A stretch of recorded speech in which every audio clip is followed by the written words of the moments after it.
Olá, alunos do curso Excelência. Eu sou o professor Nogueira e em instantes iniciaremos a nossa quinta aula de revisão para a banca VUNESP. A primeira aula foi trabalhada por mim presencialmente no curso. As aulas 2 e 3 foram trabalhadas pela professora Thais também de forma presencial no curso.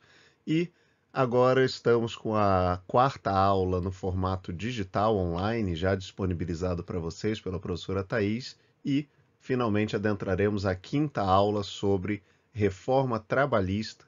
Eu vou falar um pouquinho sobre o atual cenário da empregabilidade no Brasil, comparar com outros países no mundo.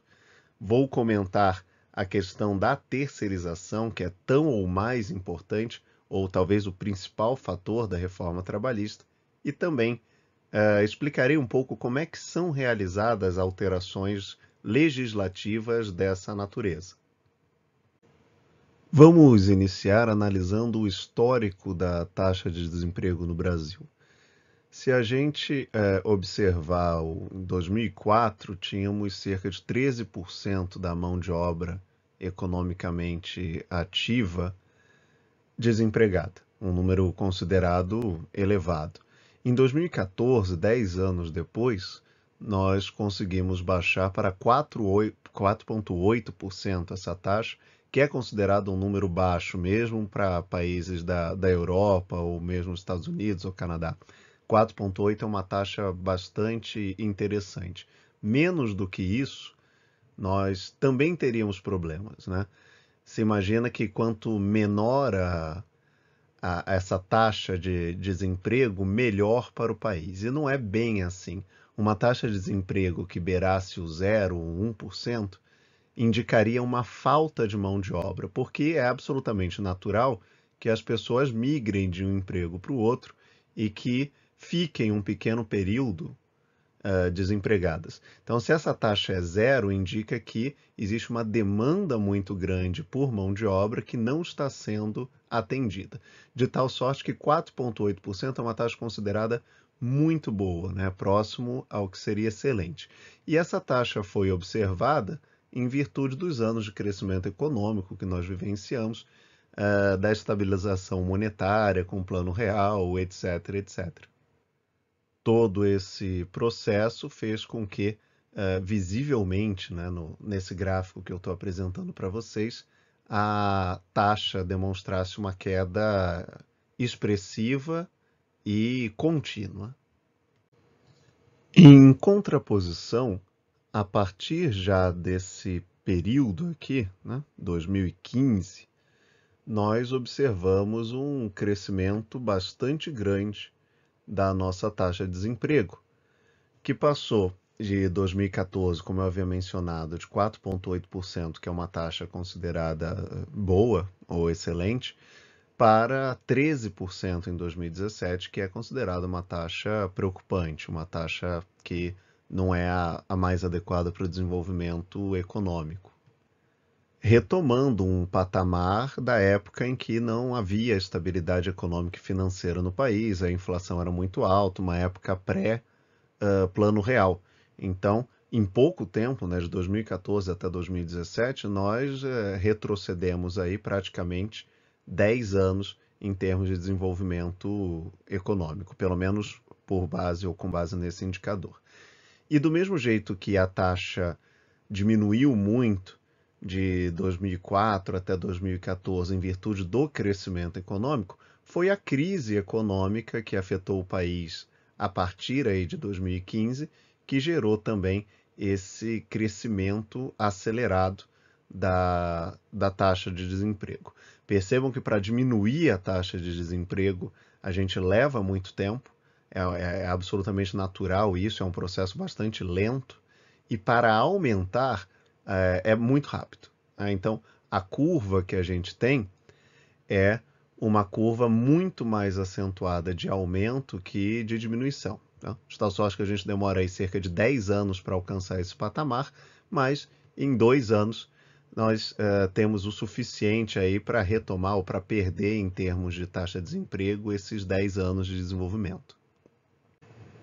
Aqui nós temos o cenário de empregabilidade brasileiro mais atual possível, baseado em estatísticas. Então, vocês observam aqui nessa tabela de referência a data na qual versam essas estatísticas, e eu vou trabalhar um pouquinho com algumas que são as mais importantes dessa tabela que eu trouxe para vocês. Então, quando a gente pensa em pessoas desempregadas, nós vimos que em 2016 chegamos a 13%, até um pouco mais.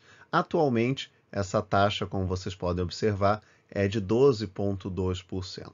De tal sorte que nós temos hoje cerca de 91 milhões de pessoas empregadas da nossa mão de obra, do total da mão de obra economicamente ativa no Brasil, ou da população economicamente ativa, e desempregados, nós temos cerca de 12,7 milhões de pessoas. Então, é bastante gente.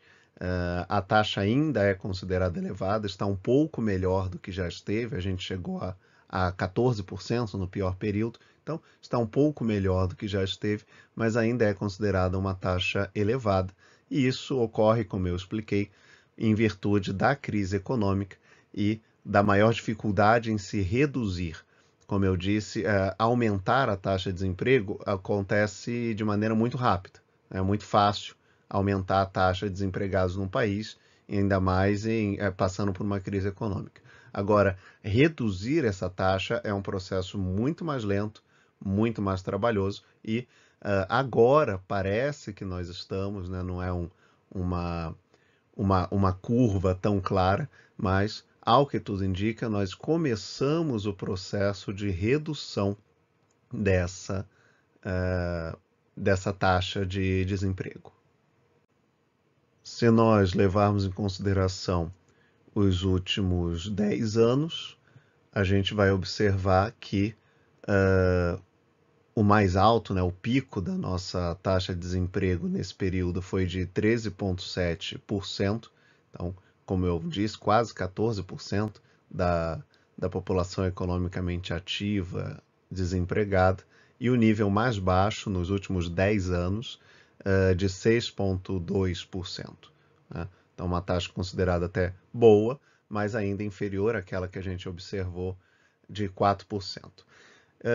Com relação aos empregados, o número mais alto, né, em milhões, 92 milhões, quase 93 milhões de empregados no Brasil, de pessoas contratadas com carteira assinada, e o mais baixo, 88,4 milhões de pessoas no auge da nossa crise, certo?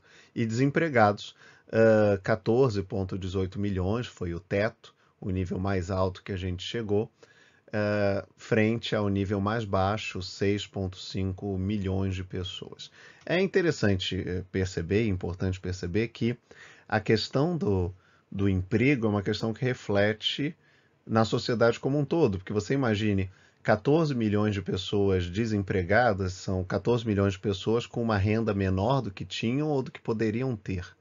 E isso se reflete também em consumo. Então, a gente cria um ciclo vicioso.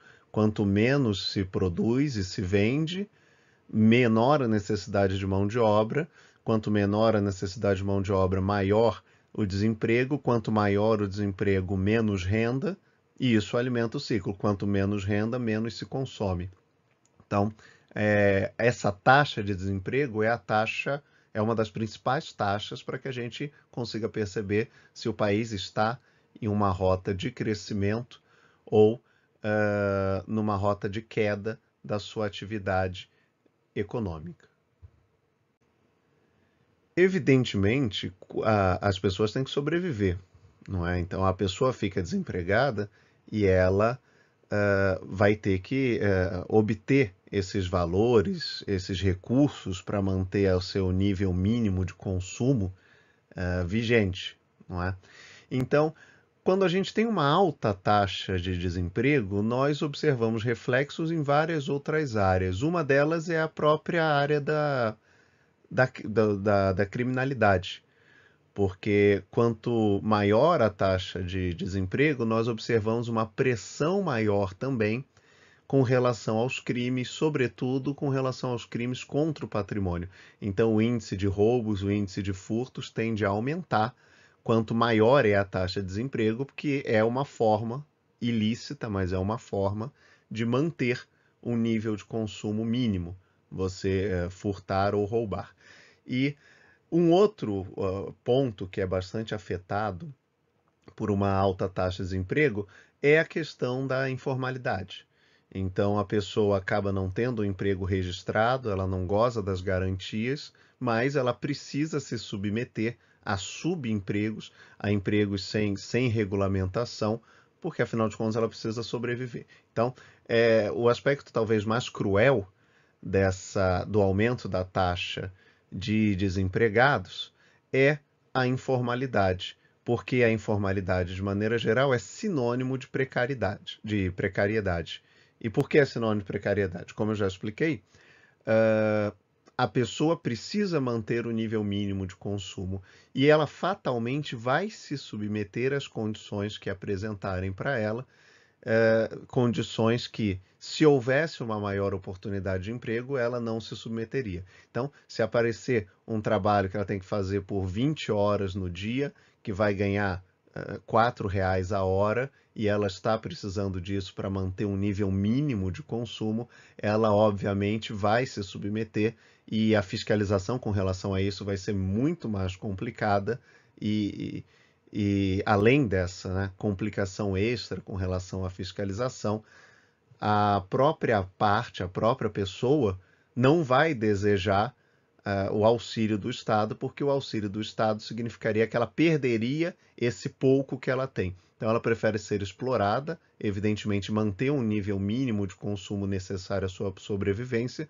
do que eventualmente que houvesse uma fiscalização mais rígida ou denunciar aquele empregador que não cumpre as leis e ficar sem esse mínimo necessário à sua subsistência. Então, certamente, a questão da precariedade é o aspecto mais cruel da informalidade. A informalidade acaba sendo um reflexo da própria alta taxa de desemprego. Agora, pensando nos fatores que causam desemprego, basicamente, como eu expliquei há poucos minutos, é uma questão relacionada ao aquecimento ou desaquecimento econômico. O ciclo, como eu expliquei, é quanto maior o consumo, maior a necessidade de pessoas que produzam, quanto maior a necessidade de pessoas, maior o número de empregos, formais, inclusive. Quanto maior o número de empregos formais, menor a taxa de desemprego, e esse é considerado um ciclo virtuoso. Então, quanto mais aquecida a economia, mais gente empregada, quanto mais gente empregada, maior a renda, quanto maior a renda, maior o consumo, quanto maior o consumo, maior o aquecimento, e assim vai, num ciclo virtuoso. O contrário é um ciclo vicioso. Quanto menor o consumo, menor a necessidade de mão de obra. Quanto menor a necessidade de mão de obra, evidentemente menor a renda. Quanto menor a renda, menor o consumo. E assim a taxa de desemprego entra numa espiral, num ciclo crescente, vicioso e absolutamente nocivo, pelo menos dentro do nosso sistema, que é um sistema capitalista. O problema desse ciclo nocivo, como eu disse, é o impacto direto na qualidade de vida da população.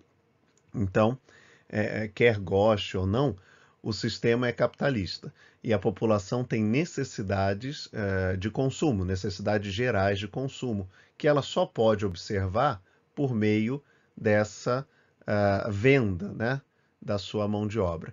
Então, o que acontece? Quando eu tenho esse ciclo que é vicioso, um aumento na taxa de desemprego, uma crise econômica, um menor poder aquisitivo, eu acabo fragilizando a sociedade como um todo e gerando problemas em outras áreas, como a área da previdência, como a área da saúde, como a área da segurança.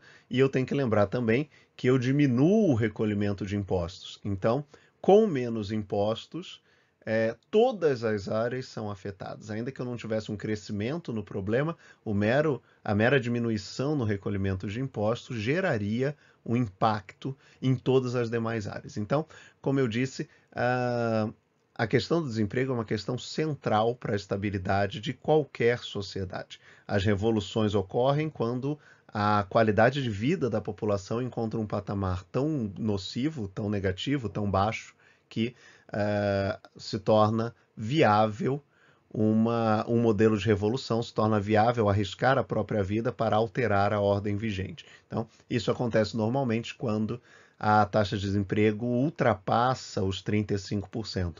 Nós temos um processo de instabilização profunda.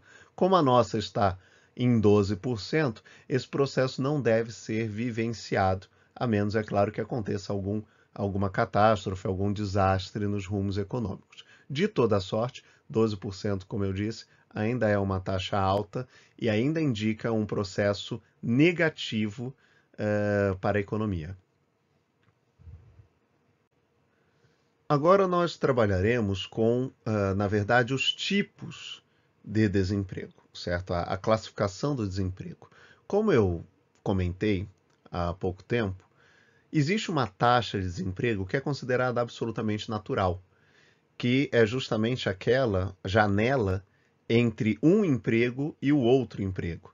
Então a pessoa trabalhou um ano, ela não está mais satisfeita ou quer procurar outra coisa e passa de repente 2, 3, 4 meses sem trabalho enquanto ela busca o emprego que é mais adequado. Então, esse é o chamado desemprego friccional. É um desemprego absolutamente natural. Ele tem um caráter temporário, certo? Então é uma lacuna entre um emprego e um outro emprego. Normalmente oriundo de uma mudança voluntária do posto de trabalho, como eu expliquei, a busca por melhores condições, por uma recolocação, ou ainda quando a gente fala na questão do primeiro emprego. Então, esse tipo de desemprego não é visto como um desemprego problemático, sistêmico. É um desemprego absolutamente natural, inerente ao modelo capitalista e que importante, inclusive, para o desenvolvimento econômico. Outro tipo de desemprego é o chamado sazonal. E o nome já indica, né, basicamente, o fundamento. Esse desemprego é gerado pela sazonalidade, também considerada natural em alguns setores da economia. Então, evidentemente que no período entre safras na agricultura, ou ao contrário, em datas que a gente tem uma elevação no consumo, como Natal, Dia das Mães, Black Friday, é absolutamente natural que você tenha uma demanda diferenciada por mão de obra, certo? Por trabalhadores, sobretudo no setor de serviço. Então, é interessante perceber que nesses períodos, como eu citei, né, por último, Black Friday, Dia das Mães, é necessário um número maior de trabalhadores e num período como uma entre-safra, uma quebra da safra ou algo dessa natureza, você vai ter uma necessidade menor desses trabalhadores. Essas variações são também consideradas naturais, observam a questão da demanda e da oferta e são inerentes também ao modelo capitalista. Então, não há um grande problema se as relações estiverem equilibradas, porque eu sairia de um setor que naquele momento não está interessante em termos de empregabilidade e adentraria, passaria para um outro setor que também por uma sazonalidade pode estar mais interessante e demandar uma maior quantidade de mão de obra. Então, o desemprego sazonal também é inerente ao modelo capitalista no qual nós estamos inseridos e também não seria por si só um problema à estabilidade social. Porém, não foi nenhum dos dois tipos que nós vimos até agora o causador por esses 12% ou 13% de taxa de desemprego que nós vivenciamos atualmente. Então, quando a gente fala no problema brasileiro, né, na taxa de desemprego brasileira, nós estamos nos referindo basicamente, o grosso, ao desemprego cíclico, o chamado desemprego involuntário, conjuntural, que é causado pela questão da recessão econômica, da retração da produção e, consequentemente, do consumo. Né? Na verdade, você tem um decréscimo no consumo por qualquer razão e isso gera um efeito que eu já expliquei para vocês, cíclico, negativo na economia. Não é, por óbvio, uma exclusividade brasileira. Então, se nós observarmos, historicamente, o Brasil passou por isso, ou está passando por isso. Os Estados Unidos tiveram algo muito pior em 2008, e, claro, com a crise americana em 2008, acaba afetando no mercado global a própria União Europeia e os demais países. Então, em 2008, os Estados Unidos e a União Europeia sofreram bastante em virtude de uma crise chamada de cíclica, né, o desemprego chamado de cíclico, e o Brasil não teve um impacto tão grande, não sentiu tanto. Em oposição, os Estados Unidos hoje vivenciam uma taxa de desemprego pequena, a União Europeia também, e o Brasil entrou num momento aí de recessão que a gente atribui a esse desemprego cíclico. De todos, o mais preocupante é o desemprego estrutural. Então, ele não é pontual e ele não é uma característica natural ou inerente ao capitalismo considerada positiva. Pelo contrário. O que é esse desemprego estrutural? Nós temos uma mudança num processo de produção ou numa intenção de consumo, numa prática de consumo, e essa mudança faz com que grande parte dos postos de trabalho que eram dedicados a esse tipo de produto sejam encerrados, ok? Então, a gente vivencia ou consegue perceber muito isso em países que geram as ondas ou os fluxos migratórios, que são hoje cerca de 10% de toda a população mundial. Então, por que eles saem do país onde eles estão e vão tentar a sorte num outro país, sabendo que dificilmente eles serão bem recebidos?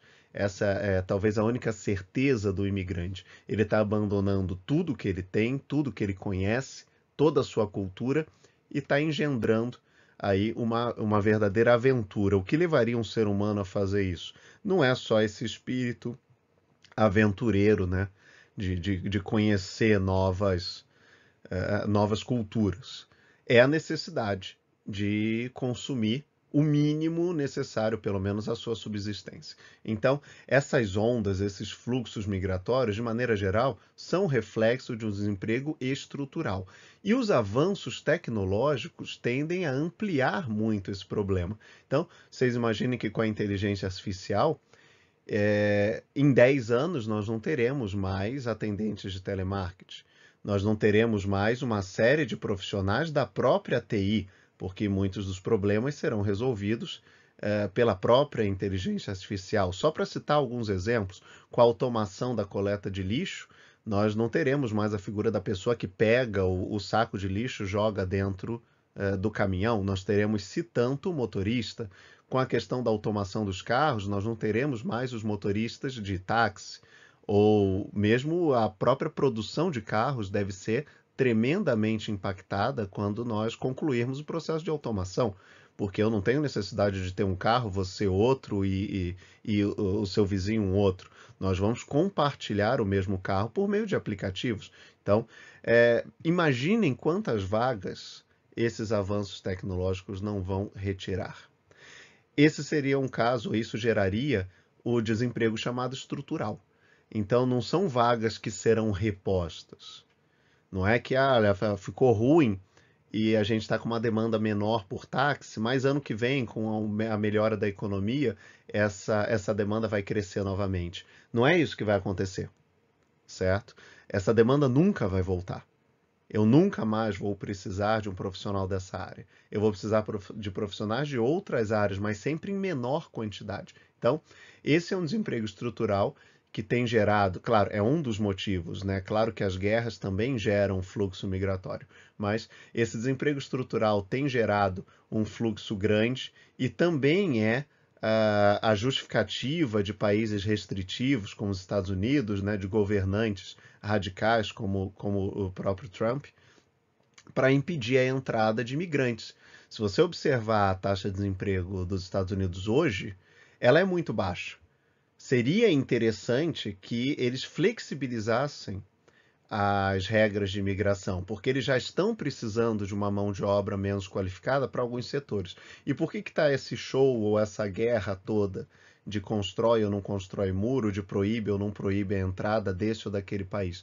Porque isso é sabido, não é, não é um segredo, que cada vez nós precisaremos de menos mão de obra pouco qualificada em virtude dos avanços tecnológicos. Então não adianta eu deixar, né, na visão do Trump, eu deixar que entrem imigrantes que vão resolver o meu problema de repente por 1, 2 anos, que eu ainda preciso, e depois onde é que eu vou colocar esses imigrantes quando a inteligência artificial e os demais recursos tecnológicos fizerem com que essa mão de obra pouco qualificada seja absolutamente dispensável.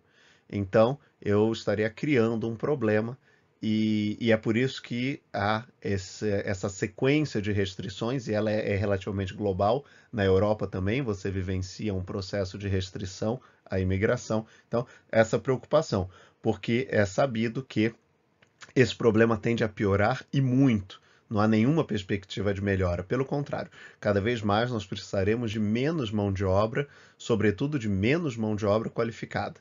Você hoje faz colheitas em fazendas de soja, de trigo, que tem o tamanho do Tocantins, e você faz com máquinas automatizadas via satélite.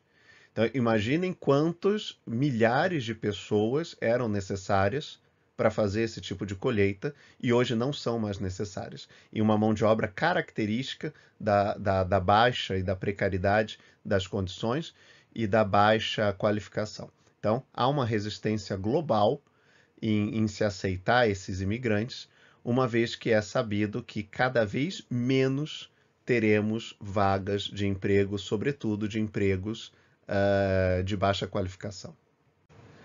E já que comentamos sobre o desemprego em outros países também, e até acabamos entrando aí nessa questão do fluxo migratório, vale fazer ou trazer uma ilustração estatística acerca desse contingente. Então, se a gente observar, por exemplo, a Grécia ainda hoje não se recuperou de toda aquela crise e vivencia uma taxa de desemprego acima de 20%, que é considerada uma taxa absolutamente excessiva.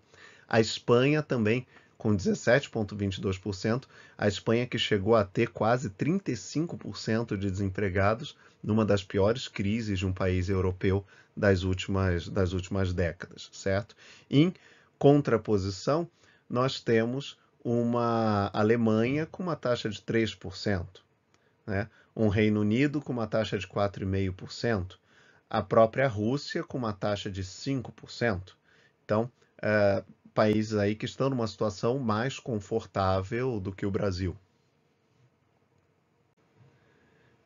Na América, a situação não é tão diferente. Então, você tem uma República Dominicana com uma taxa de desemprego pior do que a brasileira, então está em mais de 13%, uma Jamaica muito parecida, Porto Rico muito parecido, a Argentina agora começa a se recuperar da crise, então está com uma taxa um pouco melhor, de 9%, em comparação aí ao que eu tinha dito, Estados Unidos com uma taxa de cerca de 4%, uma taxa considerada muito boa, o México com uma taxa de 3%, que é uma taxa excepcional, né? Está quase faltando mão de obra no México, e Cuba, que a análise não pode ser feita, né? A comparação não pode ser feita porque está num modelo distinto, né, do nosso.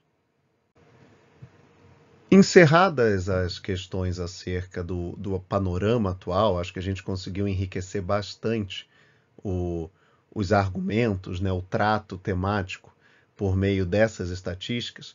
E você que é meu aluno sabe que eu insisto muito nessas questões estatísticas, porque as estatísticas são argumentos naturais e de maneira geral, irrefutáveis, a menos que você ataque a metodologia. Você já provou. Quando você adiciona, quando você acrescenta uma estatística, você já provou aquele ponto. Então, são argumentos extremamente interessantes, são argumentos raros que a maioria dos alunos, a maioria dos candidatos não possui. Então, são argumentos que realmente geram um fator diferencial na sua redação. Então, agora que a gente já, né, trabalhou ao máximo com essas estatísticas e a gente tem uma noção muito clara de como é que está o mercado de trabalho no Brasil, é hora de trabalharmos com uma outra questão, que é a questão da terceirização. A questão que se coloca é o que seria essa terceirização? Então, temos um conceito aí com base na lei que indica que é uma forma de organização estrutural que permite uma empresa transferir a outra suas atividades, reduzindo estrutura operacional, custos e recursos. Pois bem, então, o que é a terceirização? Uma pessoa jurídica contrata uma outra pessoa jurídica para realizar parte das suas atividades. Então, você tem uma escola, você contrata uma outra empresa para cuidar da segurança, uma outra empresa para cuidar da limpeza, uma outra empresa para fazer a manutenção, etc, etc. Como vocês devem imaginar, essa prática era comum até antes da reforma trabalhista. Então, a reforma trabalhista entra em vigor, ou entrou em vigor no início do mês passado, né, em meados de novembro, e não alterou em si a noção de terceirização. O conceito de terceirização continua o mesmo. Então, qual foi a diferença, ou o que mudou, o que tanto se discute com relação a isso? Bom, antes da reforma trabalhista, só era possível aplicar essa terceirização em atividades meio, certo? E o que são as atividades meio? São atividades que não são inerentes àquela pessoa jurídica, mas que são necessárias para que os trabalhos funcionem. Como eu havia dado de exemplo, a segurança numa escola. A segurança não é o objeto da empresa escola, certo? Não é a razão de existir da empresa escola, mas é necessário para que a escola continue produzindo suas atividades a contento. Então, antes da reforma trabalhista, era possível você terceirizar atividades meio. Então, você poderia terceirizar numa escola a limpeza, você poderia terceirizar toda a manutenção, você poderia terceirizar a segurança, você poderia terceirizar o serviço de manutenção elétrica ou hidráulica, etc, etc. Então, tudo isso era terceirizado porque o objetivo da escola é educar, não prover segurança ou eletricidade ou qualquer outra coisa do gênero, certo? E o que acontece com a reforma trabalhista que a gente vai ver um pouquinho a seguir, né, quais foram os pontos alterados. Mas o que acontece aqui já a partir dessa reforma trabalhista? Essa limitação à atividade meio, ela é mitigada.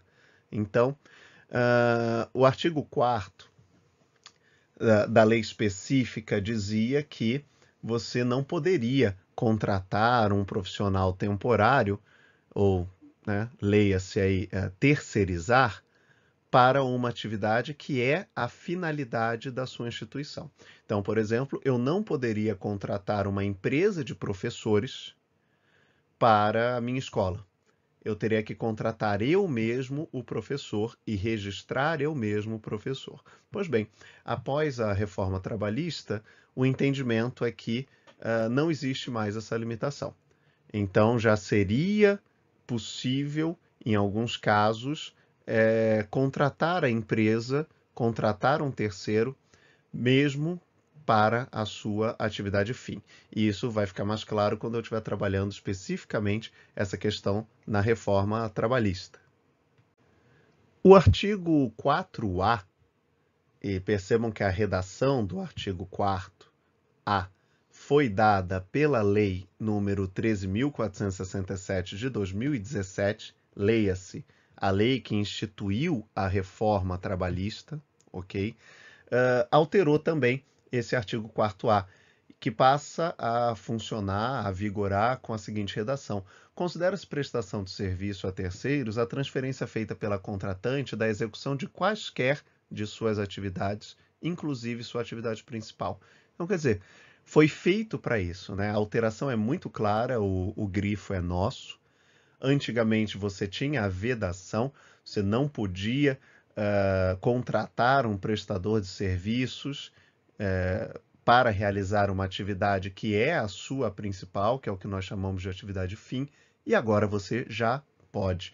Então, essa alteração do artigo 4º-A tornou possível a contratação de execução de qualquer atividade por meio de um prestador de serviços, por meio de uma empresa terceira, inclusive aquelas atividades que são as principais, como fica bastante claro por meio desse grifo.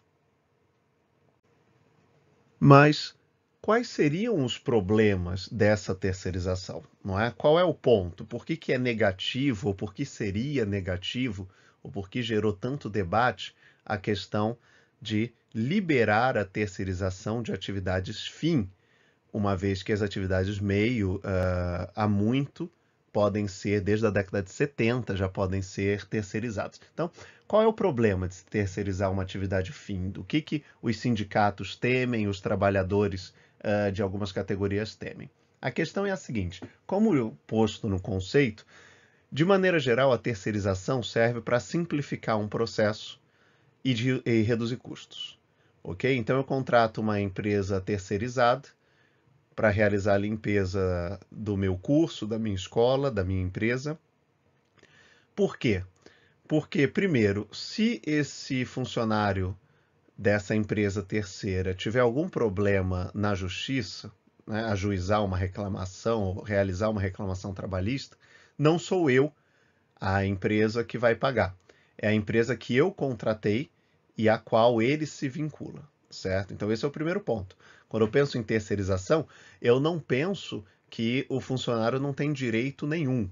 Ele tem direito, mas esses direitos são cobrados da empresa empregadora, não daquela empresa que recolhe o serviço. No exemplo que eu dei da escola que contrata a empresa de segurança, o segurança vai processar a empresa de segurança, não a escola. Então, para a escola é mais seguro em termos financeiros. Ela sabe que não vai ter que arcar, de maneira geral, com uma indenização trabalhista. O segundo ponto é para reduzir custos. A empresa tenta sempre reduzir custos. E é provavelmente esse o grande problema da possibilidade de se terceirizar qualquer atividade. Por quê? Vejam, eu inseri mais uma pessoa jurídica nessa relação. Então eu tinha a relação pessoa jurídica, funcionário A. Agora eu tenho a relação pessoa jurídica e funcionário A. Ou a gente pode chamar pessoa jurídica B, pessoa jurídica C e funcionário A. Como é que inserindo mais uma pessoa jurídica eu consigo reduzir o custo? Não faz sentido. Como é que uma relação que é intermediada pode ser mais barata num sistema capitalista do que uma relação direta? Não faz sentido. Como é que comprar de um lojista pode ser mais barato do que comprar do fabricante? Fazendo uma analogia imprópria, mas eu acho que suficiente para entenderem o que eu estou falando.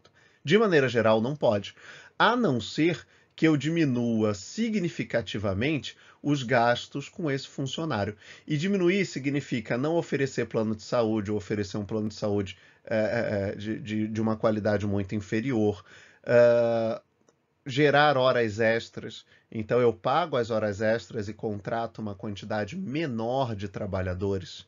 Significa aumentar, como eu falei, a jornada de trabalho, significa diminuir as garantias e, em última análise, diminuir o próprio salário, certo? Porque se eu quero oferecer um serviço de limpeza mais competitivo e eu sou uma empresa de limpeza, e isso tem que ficar mais barato ou num preço muito próximo ao que a empresa principal pagava para o funcionário dela limpar, eu vou ter que reduzir os custos com o meu funcionário para bancar a estrutura e ainda valer a pena a existência da empresa. Então percebam, dificilmente um funcionário terceirizado tem as mesmas condições de trabalho de um funcionário que não é terceirizado, certo? Eu preciso precarizar para que valha a pena esse tipo de contratação.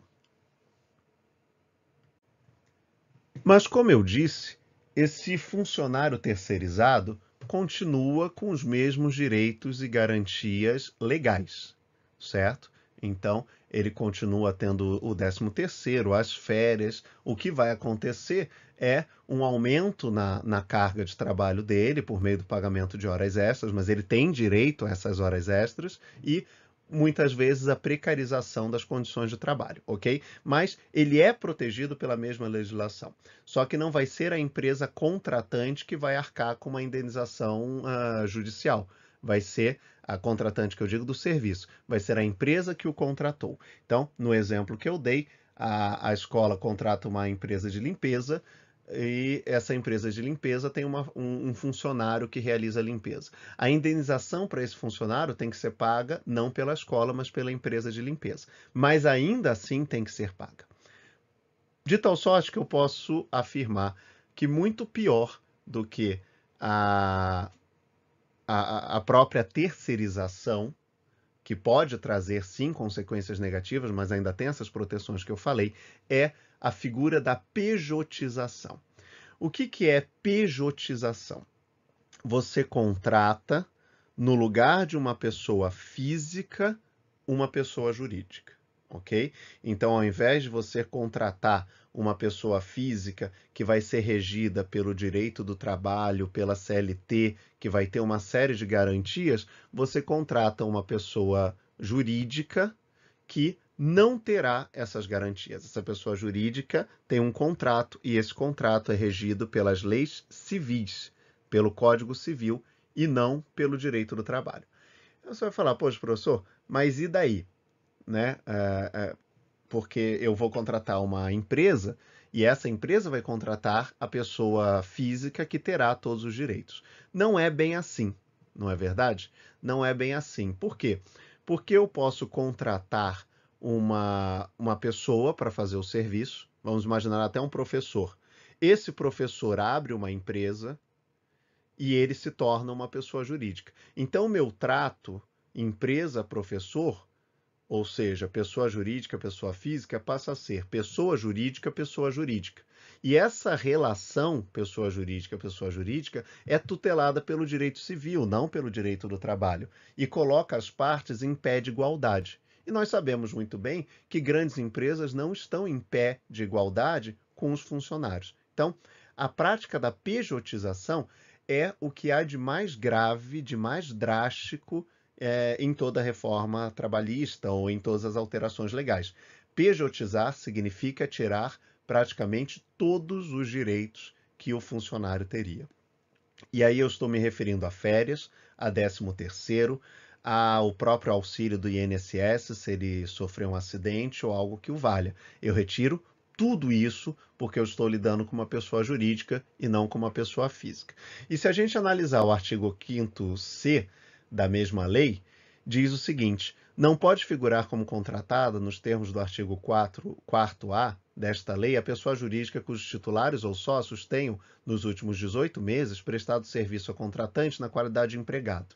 O que esse artigo 5º-C está tentando fazer? Está tentando proteger o empregado de ser demitido e contratado como pessoa jurídica, que seria um grande negócio para a empresa. Ela não precisaria pagar mais, como eu falei, 13º, férias, não tem hora extra, não tem INSS, não tem mais não tem FGTS. Para a empresa é um negócio incrível. Agora, para o funcionário é algo terrível. Por quê? Porque ele perde, como eu falei, todos esses direitos. Então, para tentar impedir que a empresa brasileira, e como todo bom brasileiro, dê um jeitinho, né? A gente até já viu em aula própria o chamado jeitinho brasileiro. Então, para impedir que dê um jeitinho brasileiro, o legislador criou esse artigo 5º-C. Agora vejam o grifo que nós realizamos. Nos últimos 18 meses. Então, quer dizer, você vai ter essa proteção e você não pode ser contratado imediatamente após ser demitido. Então, você não pode ser demitido hoje como pessoa física e contratado amanhã como pessoa jurídica. Mas, depois de 18 meses, isso é totalmente possível. Então, na verdade, a lei não impede a pejotização. Eu diria que ela atrasa a pejotização ou ela dificulta, ela cria um obstáculo temporal à pejotização, mas ela não chega a impedir, ela não proíbe. Então é possível que eu demita meu funcionário hoje e já imaginando o que vai acontecer no nosso país, né? Porque inserido no mercado e como advogado não é tão difícil imaginar. Eu vou demitir o meu funcionário hoje, aquele funcionário que eu tenho uma maior confiança, que eu acho que não vai me processar, pago as verbas rescisórias para ele, ele continua trabalhando muitas vezes por esses 18 meses, ou ele vai trabalhar numa outra empresa que é amiga, que é conhecida durante esses 18 meses, e depois ele vai voltar com um contrato assinado para prestação de serviço. E quando ele voltar com esse contrato assinado para prestação de serviço, significa que ele pode não ter férias, não ter 13º, não ter FGTS, não recolher o INSS, ou seja, não ter nenhuma garantia prevista na CLT, porque ele é uma pessoa jurídica e aí passa a ser regido, como eu falei, pelo Código Civil e não pela legislação trabalhista. E essa situação pode se agravar ainda mais quando a gente leva em consideração dois instrumentos que estão à disposição de qualquer pessoa economicamente ativa. O primeiro é o microempreendedorismo individual, a chamada MEI, o microempreendedor individual. O que é isso?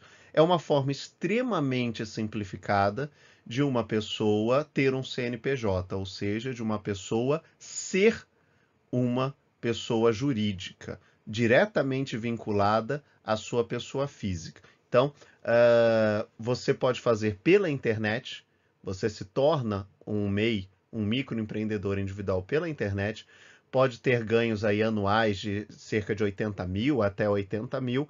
O recolhimento de impostos é extremamente facilitado, extremamente simplificado, de tal forma que o processo inteiro é muito simples. Então, seria muito tranquilo, muito fácil, o departamento da minha empresa transformar o meu trabalhador da limpeza, o meu segurança, num microempreendedor individual, abrir tudo em nome dele, providenciar todos os trâmites, porque, como eu falei, são trâmites pouquíssimo onerosos e extremamente simples de serem feitos, e eu contrato aí esse segurança, não como a pessoa, não como o João, como o José, que tem todos os direitos pela CLT, mas eu contrato esse segurança como a empresa João, a empresa José Seguranças, e, como eu disse, uma vez que ele é uma empresa, uma pessoa jurídica, ele não recolhe FGTS, eu não tenho que pagar o FGTS, ele não tem garantia, ele não tem INSS, se ele quiser, ele pode pagar o carnê do INSS, mas não é a empresa que vai descontar, que vai fazer isso. Ele não tem direito a plano de saúde, ele não tem jornada máxima. Empresa não tem jornada máxima, então ele pode trabalhar 20 horas por dia, se ele quiser 7 dias por semana. Ele não tem nenhuma dessas garantias, certo? Nenhuma dessas garantias. Uma outra opção tão nefasta quanto, ou até pior, é a questão das cooperativas. Nada impede que, passados esses 18 meses, eu crie uma cooperativa dos professores que eu demiti da minha empresa, eles se reúnam em uma cooperativa e também formem uma pessoa jurídica que, individualmente, né, enquanto indivíduos, esses professores também não teriam nenhum dos direitos assegurados pela CLT. Então, percebam como a questão da pejotização é muito mais drástica do que a questão da terceirização. É muito pior do que a terceirização, é a pejotização. E vai afetar de maneira mais gravosa, evidentemente, os trabalhadores menos qualificados, por razões óbvias. Se você for discutir com um professor do curso de Direito, como eu, um coordenador de faculdade de Direito, um professor do curso Excelência como eu vou negociar essas cláusulas de maneira que seja interessante para mim. Então, pode ser um bom negócio para mim ser uma pessoa jurídica, porque eu vou negociar um valor de hora maior, eu já recolho o INSS pelo carnê ou no meu outro emprego, eu tenho o domínio das cláusulas do contrato. No meu contrato eu posso inserir 2 meses, 3 meses, quantos meses eu quiser de férias, tudo isso é negociado. Então, se a pessoa é bem qualificada, não vai ter tanto problema. Para ele, não vai ter tanto problema. Talvez a vida dele fique até melhor, ele consiga negociar melhor as cláusulas do contrato do que ele faz hoje. Agora, para uma pessoa de baixa instrução, isso pode ser simplesmente legalizar o trabalho escravo. Se a pessoa tem baixa instrução e muita necessidade daquele emprego, o que eu fiz foi legalizar o trabalho escravo. É evidente que os tribunais estão muito preocupados com isso, os tribunais da Justiça do Trabalho. Alguns já se posicionaram dizendo que se essa regra realmente vigorar, é o fim da Justiça do Trabalho, não há mais necessidade de ter Justiça do Trabalho, todo mundo vai ser PJ, que é uma visão mais extremista, claro, né, a longo prazo, mas eu entendo como um fator possível, eu entendo o medo como um medo válido, certo? E, como eu falei, para pessoas de uma escolaridade mais alta, isso pode ser um grande negócio. Para pessoas de uma escolaridade mais baixa e maior necessidade, isso pode ser o retorno à escravidão. Sem exageros, isso pode se consolidar como o retorno à escravidão. Então, é algo que preocupa imensamente. E não é proibido pela lei. Como eu falei, é uma restrição temporal de 18 meses. Né? 18 meses, 1 ano e meio. Então, você já poderia ter esse tipo de prática. E as empresas podem agora começar a contratar MEIs, é isso que eu falei. Então, eu não quero mais, eu não vou nem terceirizar, eu não vou contratar uma outra empresa. Eu vou contratar a empresa João de limpeza, que é o seu João. E desde que ele tenha um CNPJ. E um CNPJ, como eu falei, ele consegue sendo MEI, ele consegue fazendo parte de uma cooperativa, ele consegue abrindo uma microempresa que dá um pouco mais de trabalho, mas também é uma atividade relativamente simples. Então, quer dizer, há vários meios para que eu faça isso, e esse é o temor generalizado dos juristas do trabalho. Isso, sem sombra de dúvida, acabaria com a estrutura de proteção ao indivíduo e é o fator mais preocupante da reforma. De toda sorte, os juristas ainda discutem se, com a lei do jeito que está, é possível fazer isso. Os tribunais ainda não se posicionaram, porque, obviamente, ainda não chegou nenhum caso nesse sentido.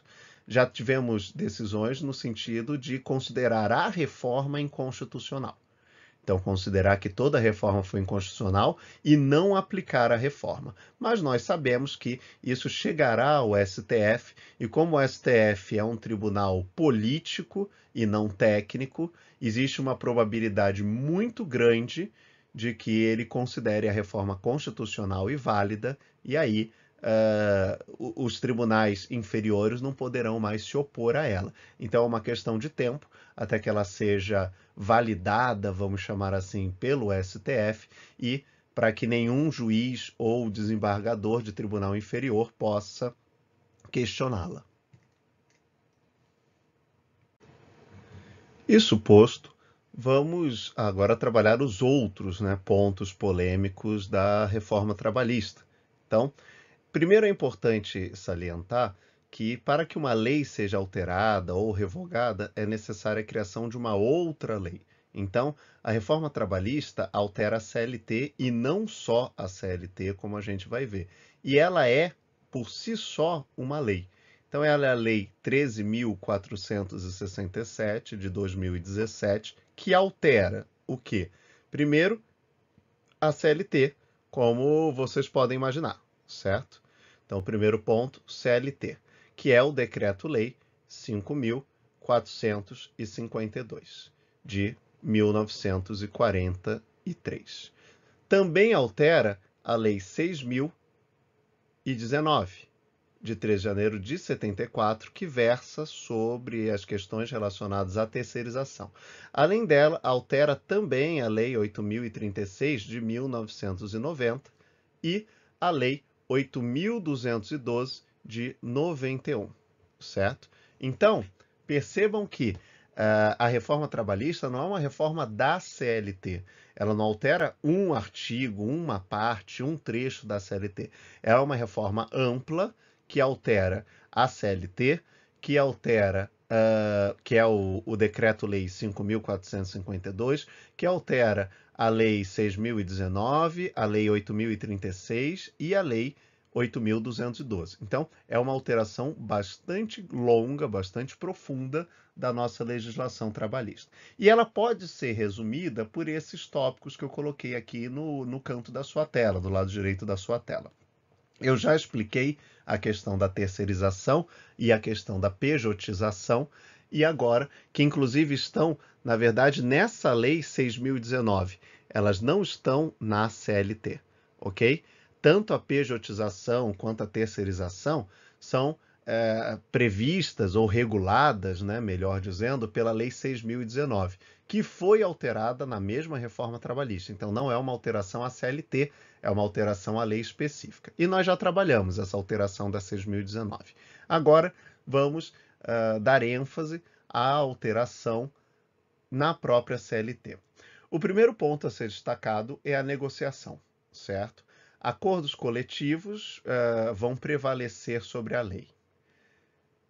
Isso ou essa é uma questão complicada, né? O acordo coletivo pode, em alguns casos específicos, se sobrepor à legislação. Você pensa, bom, professor, isso pode ser muito bom, porque você cria um acordo entre as partes e em áreas específicas esse acordo entre as partes pode ser muito mais interessante até do que aquilo que está previsto na legislação. E eu concordo, mas pensem bem, quem negociaria esse acordo? Ah, os sindicatos. Os nossos sindicatos hoje são sucateados, são sindicatos de fachada, são grandes cabides de emprego, são o que representa de pior na nossa política. Mas eles ainda existem. E eles existem graças a esse outro ponto aqui, que é a contribuição sindical, certo? E essa contribuição sindical foi cancelada enquanto obrigatoriedade. Ela é facultativa. Eu vou te perguntar, você quer pagar para o sindicato? Você vai falar, não, o sindicato não serve para nada. O sindicato vai ficar absolutamente fragilizado. Ou seja, vai ficar tão ruim ou pior do que ele é hoje. E daí, professor? E daí que ele deveria participar dessas negociações que a gente viu aqui. É o sindicato que faria ou que daria algum tipo de suporte ao empregado. Então, quando a gente tira o sindicato dessa equação, nós deixamos, na verdade, a negociação para uma empresa que tem todo o poderio da empresa versus o trabalhador que, desorganizado, não possui praticamente nenhum poder. Então, é algo que eu particularmente vejo com preocupação. Se a estrutura fosse perfeita, se os nossos trabalhadores fossem absolutamente preparados, treinados, educados, se tivessem um senso coletivo, né, um senso de grupo, me pareceria uma boa ideia, uma boa hipótese, mas é evidente que não é a realidade brasileira. Então, esse primeiro ponto das negociações é um ponto que foi também bastante polêmico e que pode trazer, sim, uma série de aspectos negativos. Depois, a jornada parcial. O contrato de tempo parcial, certo, que existe, passa do limite de 25 para 30 horas trabalhadas por semana, ok? Antigamente era 25 horas, você queria fazer um contrato de tempo parcial, ele era no máximo 25, agora ele é um contrato de 30 horas. O que significa isso? Que você pode ter mais de um emprego, você pode realizar mais de um contrato de até 30 horas por semana, com regras que são bastante específicas, certo? Nesse sentido, me pareceu só mesmo uma atualização, porque um contrato de 25 horas nem sempre era suficiente, então esse contrato de jornada parcial praticamente não era feito. Ele é mais comum para professor, mas para as outras áreas ele praticamente não tinha aplicação. E agora eu acredito que aumente bastante o número de contratos de tempo parcial. Com relação aos autônomos, a gente já conversou, o empresário pode contratar um autônomo para prestar serviço individual, e ainda que se reconheça a subordinação, a eventualidade, os tribunais não poderão considerar o vínculo empregatício. Aí você vai falar, professor, não entendi nada, né? O que é isso? Para que você faça jus aos direitos da CLT, é necessário que você seja empregado. Essa é a regra, certo? Por isso eu expliquei tudo aquilo da pejotização. Se você é uma pessoa jurídica, você não tem direito a nada. Então, eu tenho que reconhecer o vínculo empregatício para que a pessoa tenha direito, por exemplo, às horas extras.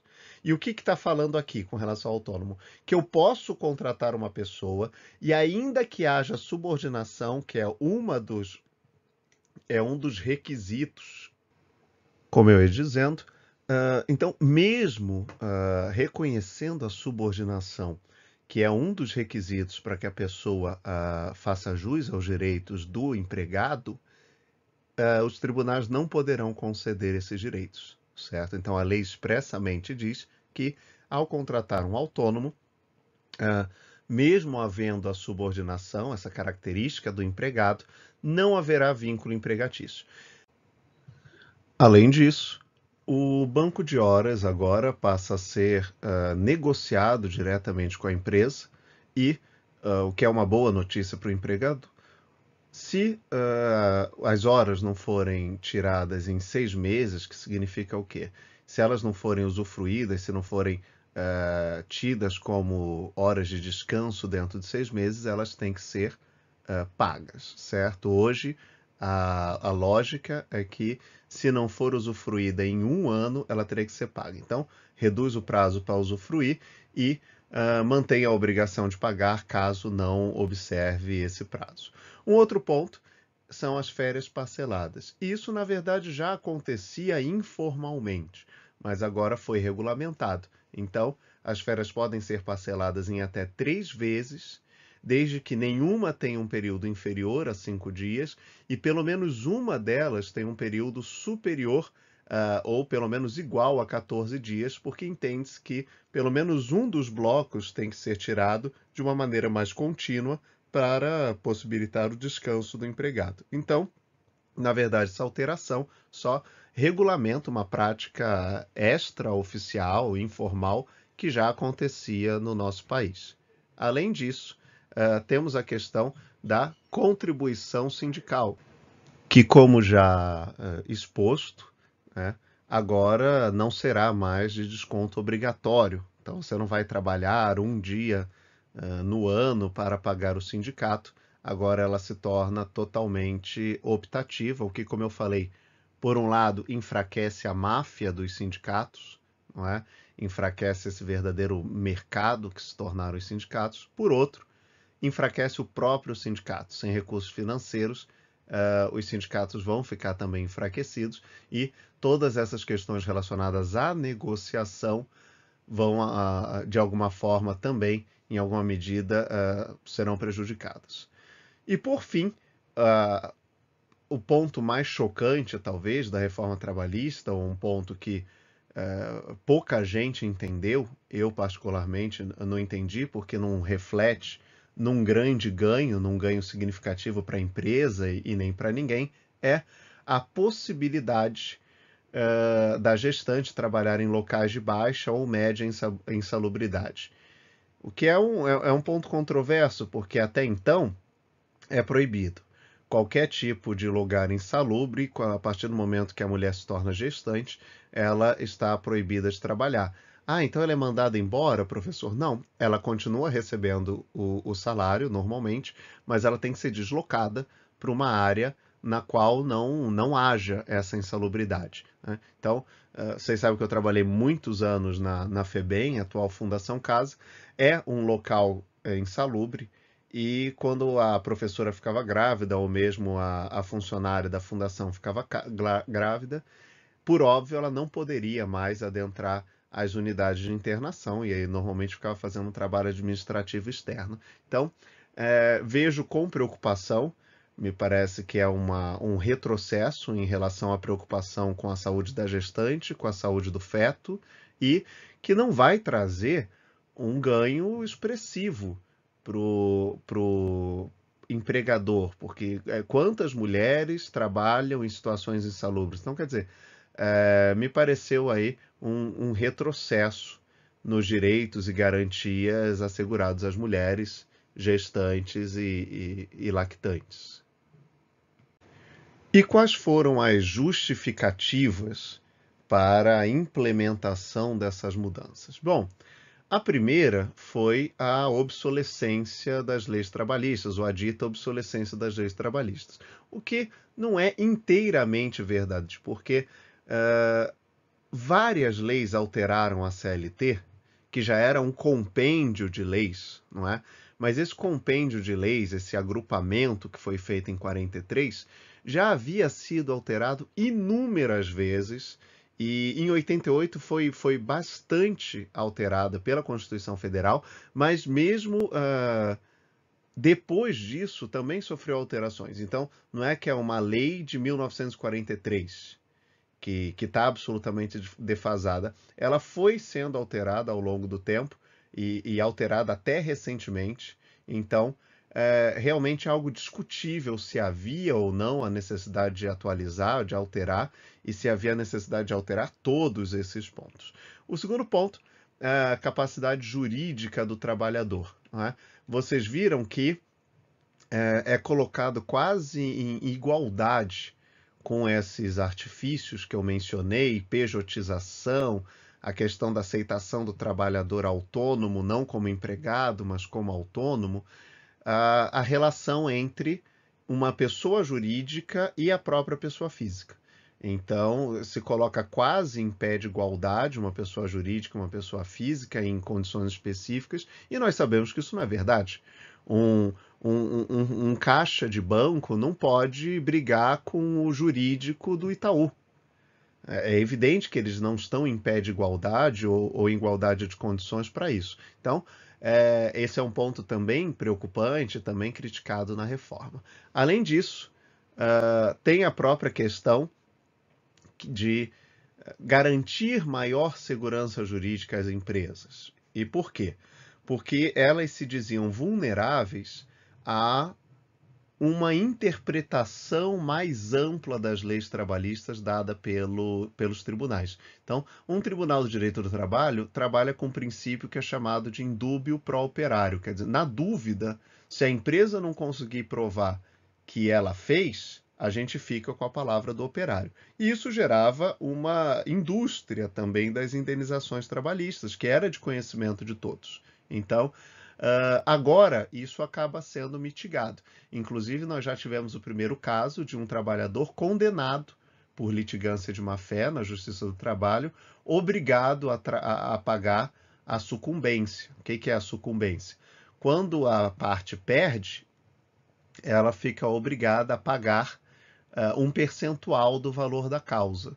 Então, esse funcionário que foi condenado por litigância de má-fé, ele ficou obrigado a pagar, não recebeu nada, e ainda ficou obrigado a pagar um percentual daquilo que ele tinha pedido para a empresa, para diminuir a chamada indústria esse mercado dos processos trabalhistas, né? A indústria da indenização trabalhista. Bom, por um lado é verdade, havia excessos, por outro lado, você vulnerabiliza agora o trabalhador, porque muitas vezes ele vai deixar de ajuizar ou de realizar uma reclamação trabalhista, porque ele tem medo da sucumbência. Então, ele pediria 50 mil, ele fala, não, se eu perder é um percentual de 50 mil. Eu vou pedir 5 mil, porque aí, eventualmente, se não for esse o entendimento do tribunal, eu pelo menos terei um prejuízo menor. O que, a meu ver, é mais uma forma para cercear o acesso do trabalhador à justiça, mas para os donos das empresas, os proprietários das empresas, essa medida foi muito festejada em virtude dessa suposta vulnerabilidade na qual eles se encontravam. Um outro ponto é a questão da valorização das negociações coletivas, certo? Que eu já trabalhei com vocês, mas seria, né, interessante se não fosse a fragilidade dos nossos sindicatos hoje e a fragilidade ainda maior na qual se encontrarão com o término da contribuição compulsória, né? Além desse ponto, tem a questão dos altos índices de desemprego, e aí a crítica é mais técnica, não é tão pessoal, não é? Por quê? Porque permite uma flexibilização da jornada e uma ampliação da jornada, obedecendo, claro, o teto de 44 horas semanais, mas também esse teto de 44 horas semanais pode ser flexibilizado frente a um teto do número de horas mensais que a pessoa pode cumprir. Então, quer dizer, você flexibiliza, quando você flexibiliza esses horários, você diminui o número de cargos. Por quê? Porque se eu posso usar um funcionário quando eu preciso mais nesse mês, eu não preciso contratar um outro funcionário, eu posso usar o meu funcionário por mais tempo, por que eu contrataria outro? Então, ao contrário do que se disse, né, que melhoraria muito a nossa taxa de desemprego, essa reforma tem o potencial, inclusive, para diminuir o número de novas vagas. Porque, como eu falei, como eu flexibilizo o horário dos que já estão empregados, eu consigo suprir muitas das necessidades sem precisar contratar um outro. Então, me parece que essa justificativa é uma das piores, uma vez que os elementos da nova regulamentação do trabalho proposto por essa lei, na verdade, vão na contramão disso, vão no sentido de diminuir o número de vagas, não é? O jeito de aumentar o número de vagas, de maneira geral, é diminuir a carga horária máxima do trabalhador.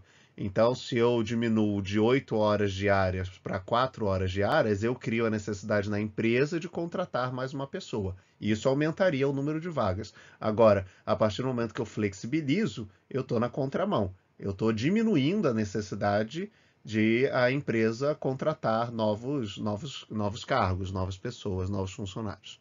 Bom, além disso, tem a questão final da alta taxa de litigiosidade, que eu vinculei, né, eu já relacionei a questão da insegurança jurídica das empresas. Realmente, agora o trabalhador pensa antes, né, pensa mais antes de preparar a sua reclamação trabalhista, uma vez que ele sabe que ele pode ser condenado às custas processuais, à sucumbência e, eventualmente, não só não ganhar, né, deixar de ganhar, não receber nada do que foi pedido, como também ele pode ter que pagar por mover a máquina jurídica pública sem ter razão.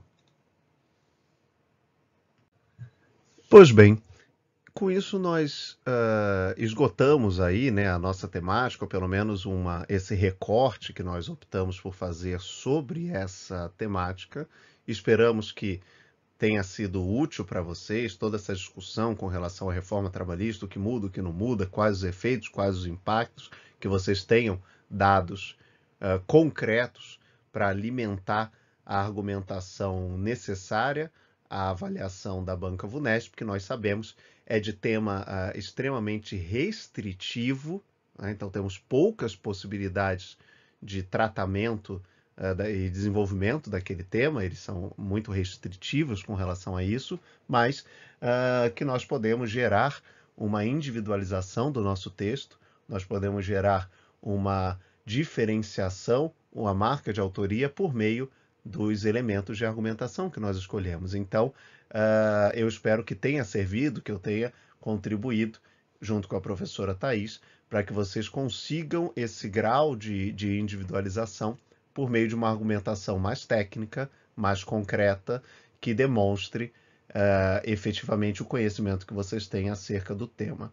Junto ao vídeo vai a lista em formato PDF, junto à lista vai uma proposta de redação que eu me coloco à disposição para corrigir ainda antes da prova. Então, nessa lista vai o meu e-mail, vocês podem enviar essa redação por e-mail mesmo, e pode tirar uma foto da página escrita, ou se preferir, escanear essa página escrita, manda para o meu e-mail, que antes da prova, antes de quarta-feira, a gente vai fazer um esforço para corrigir. Tá? O e-mail está nessa listinha também. Então, como eu disse, espero que tenham gostado, façam com calma a prova. Lembrem-se de prestar muita atenção ao tema, né? Como eu já disse, o tema é sempre de cunho mais restrito, e a fuga ou mesmo um tangenciamento tem consequências muito graves em todos os vestibulares e mais ainda nas bancas Vunesp. Então, façam com bastante calma, porque vocês têm muito tempo, planejem bem o texto e diferenciem-se por meio de uma argumentação mais técnica. O que, como a professora Thaís já disse na nossa aula 2, não significa uma enumeração de autores, ou de taxas, ou de ilustrações. Não é isso. A questão estrutural é fundamental. Você precisa vincular os elementos de maneira absolutamente orgânica e coesa, certo? De tal sorte a formar um todo coerente. Então, faça com bastante calma, planeje muito bem o texto antes de começar a escrever e use com coesão e com coerência, com os conectivos adequados, essas informações técnicas que certamente vão abrilhantar seu texto e possibilitar um reconhecimento da nota. Seguimos na semana que vem com as revisões da FUVEST e da Unicamp, todas presencialmente. Como eu disse, eu desejo uma boa prova para todos vocês e até o nosso próximo encontro.